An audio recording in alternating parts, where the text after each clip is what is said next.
Okay, this is me, Duncan, and this is my expository speech. It was my favorite one to give. We get to use posters and props, and it's really fun. Hope you like it. Prepare for trouble. Make it double. To protect the world from devastation. To unite all peoples within our nation. To denounce the evils of truth and love. To extend our reach to the stars above. Jesse, James, Team Rocket blasts off at the speed of light. Surrender now or prepare to fight. Meowth, that's right. If you recognize this, you probably remember the overly dramatic motto of Team Rocket right before they launched into battle. If you didn't, then how about this? Ash Ketchum. Brock. Pikachu? No? Well, these are a few of the characters from Pokemon. Millions of people recognize these iconic Pokemon characters. But how did Pokemon start? As a young boy, Satoshi Tajiri, founder of Pokemon, collected bugs. He was often ridiculed for his fondness of bug collecting, earning him the nickname Mr. Bug. Little did his tormentors know that this love of bug collecting would inspire him to create one of the most successful video game franchises of all time, second only to Mario. As an adult, he noticed how kids were playing inside more and more, and remembered how he enjoyed the wonders of nature as a child. With this in mind, he came up with a video game containing creatures rather than insects, in which children could capture and control these creatures. With the advent of the Nintendo Game Boy, a handheld game system capable of linking up with other Game Boys via link cable, Tajiri envisioned a game in which children could get together and trade these creatures, encouraging social gaming and allowing children to cooperate through video games. Tajiri, along with manga artist and fellow visionary Ken Sugimori, formed the company Game Freak and began work.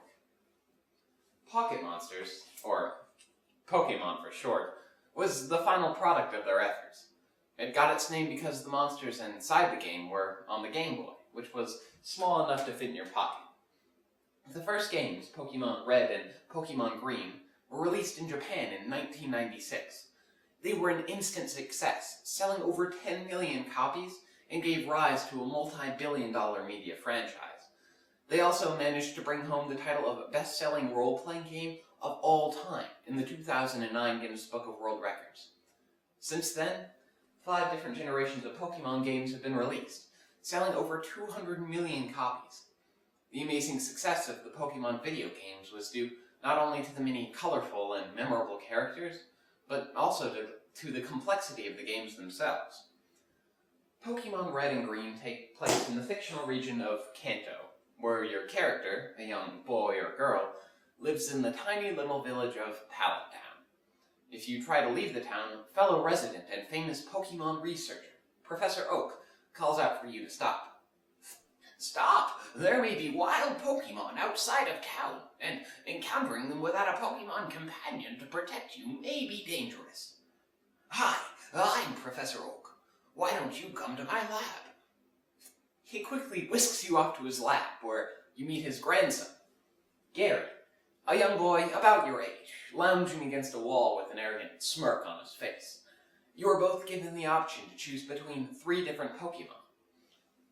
Bulbasaur, a Grass-type Pokemon, Charmander, a Fire-type Pokemon, and Squirtle, a Water-type Pokemon. Each of these Pokemon has their own respective weaknesses. Water types are vulnerable to Grass-type attacks. Grass types are at a disadvantage to Fire-type attacks, and Fire types are weak to Water-type attacks, sort of like an elemental rock, paper, scissors. After choosing your Pokemon, Gary's competitive nature is revealed, as he almost immediately chooses a Pokemon that has a type advantage against yours, and then challenges you to a Pokemon battle. From then on, Gary is your rival, and you battle him many times throughout the game. After receiving your Pokemon, Professor Oak then asks if you can do him a favor. Before you leave, I have one task for you. This device here is what I call a Pokédex. Every time you catch a Pokemon, important information about that Pokemon will be recorded on the Pokédex. Would you mind catching as many Pokemon as possible so as to help my research? After he hands you the Pokédex, you are told to begin your journey as a new Pokemon trainer, and are off. As a Pokemon trainer, your main goal is to become a Pokemon Master, a coveted title only given to the strongest of trainers.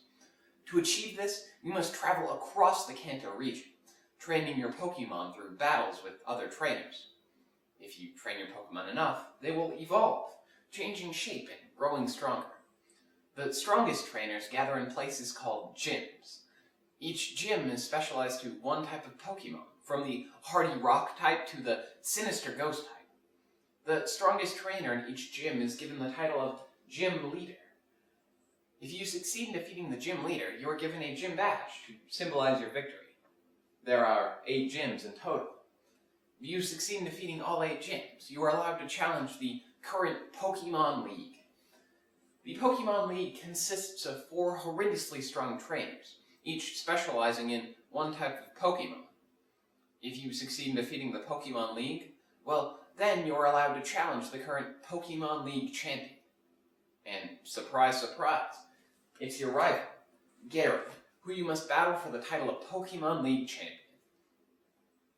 After the amazing success of the Pokemon video games, movies, TV shows, action figures, even a trading card game quickly followed suit. The television show was very much like the video game. It consisted of a young boy named Ash Ketchum, who receives a Pikachu and a Pokédex from Professor Oak, then sets off on a journey to become a Pokemon Master. On his journey, he battles many gym leaders, 2 of whom will join him after their defeat. Their names are Misty, leader of the Cerulean City Gym, and Brock, leader of the Pewter City Gym. The gang is attacked many times by Team Rocket, a criminal organization bent on stealing Ash's beloved Pikachu. Team Rocket serves as the comic relief in most episodes, as they almost always fail to accomplish their goals.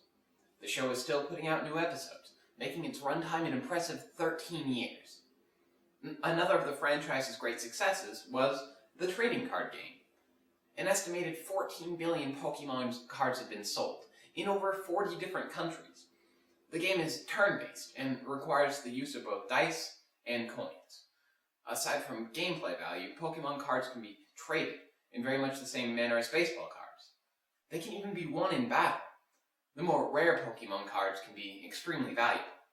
For example, a set of 3 Pikachu cards, named the Bronze, Silver, and Gold Trophy cards, sold on eBay for over $23,000.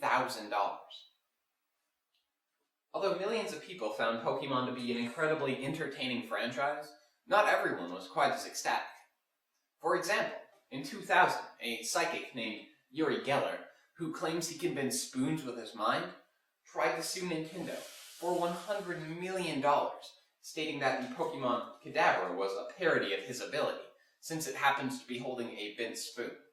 He also said that the Pokemon was anti-Semitic in nature, as it has a star on its forehead and several lightning bolts on its chest, vaguely resembling the Nazi SS symbol when combined. And he isn't the only one who has a problem with Pokemon.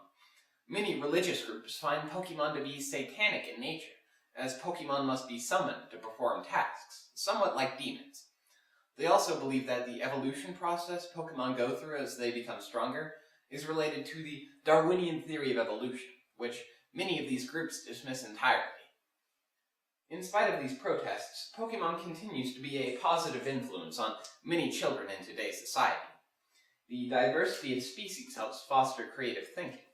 The complex gameplay helps strengthen strategical ability. And reading and pronouncing the names of Pokemon aid in the development of language skills.